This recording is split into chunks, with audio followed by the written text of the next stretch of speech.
Hello everyone, this is going to be a video for those people who want to plant some fruit trees in a low-lying area or wet soils, high water table, issues that growers run across all the time.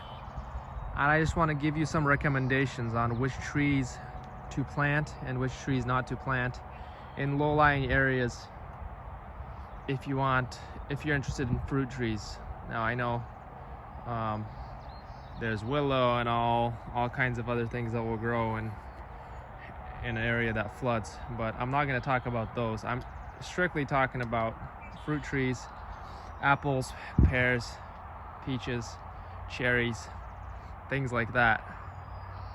So last year we had a big flood event in Washington State, and a lot of trees died, and so I just want to reflect and show you guys what survived and what died, so you can choose accordingly. These are all cherry trees. This area is all low area with a very high water table. It thrived for 5-6 years and then it died. There's the graft union right there. This is black currant. One of the black currant bushes survived here, the other one died. Cherry tree died. Look at this big cherry tree. Also died, even though it thrived for a little while.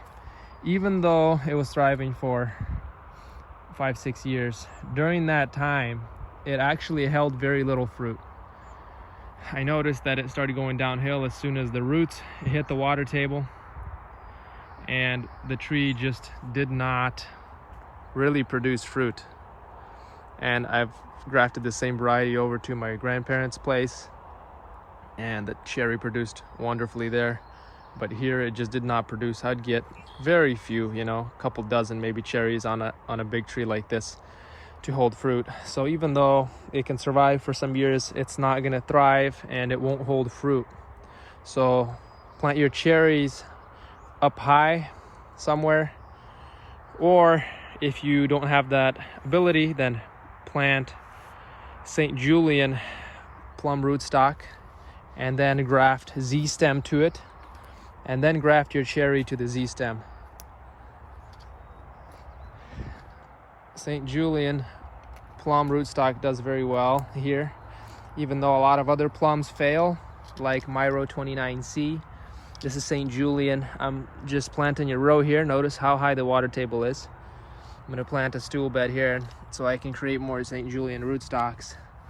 But I've noticed European plum, American plum, St. Julian type of roots do well in wet soils.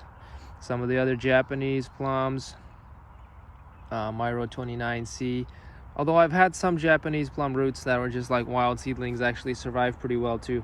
But I've had plum trees die also from the flooding, and among those was Myro 29C. So that's just my recommendation. Don't use Myro 29C if you have high water table. Of course, my conditions could be different than yours. We also have acidic soils. All the rains come in the winter time, and those kinds of differences could also have an effect on whether your plum trees survive or not. But definitely I have to grow all my peaches, apricots, and plums on plum rootstock like St. Julian, because peach rootstock will also die in these kind of conditions. It's just wet 8 inches down. 8 inches down is the water table. So peach will not thrive here. Apricot will not thrive.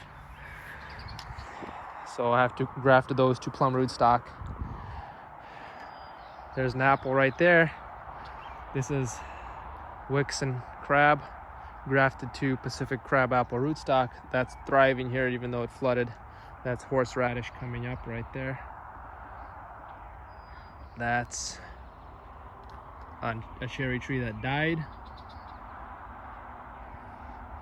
So this is Geneva 214 dwarfing rootstock. I'm making a stool bed here so I can propagate some of this rootstock. I'm gonna really test it out, see how well it does in wet soils, because the water table is so high here. So low-lying areas, first choice would be Pacific crab apple rootstocks and apples grafted to Pacific crab. If you can't get a hold of Pacific crab, apple rootstock does well in general, for the most part, in wet soils. It just depends what kind of rootstocks you choose. I know M111 does pretty well in heavy soils and wet soils. By far, though, the most resistant to wet soils is Pacific crab apple. Malus fusca, if you can get a hold of those, Burnt Ridge Nursery sells seedlings. Although the one I have is all clones from one mother tree that originated on this property, and I do believe that it's different than most of the other fuscas. It does very well here, so that's what I use for all my apple. And if I really wanted to and grow pear, I can also grow pear on that rootstock using some of the other combinations that I now have. I can graft a hybrid of quince and apple to that rootstock, and then graft pear to that. So there's a couple different combinations I can make as a bridge to make pear work on this rootstock, because pear is a little bit less able to tolerate water when compared to apple, even though pear can tolerate some water too. I think apple is more resistant. So I think if you put them in line, it'd be apple, plum, pear, things that you can plant in wetter soils. Stay away from planting cherries or peaches or apricots or anything on those type of rootstocks in wet soil.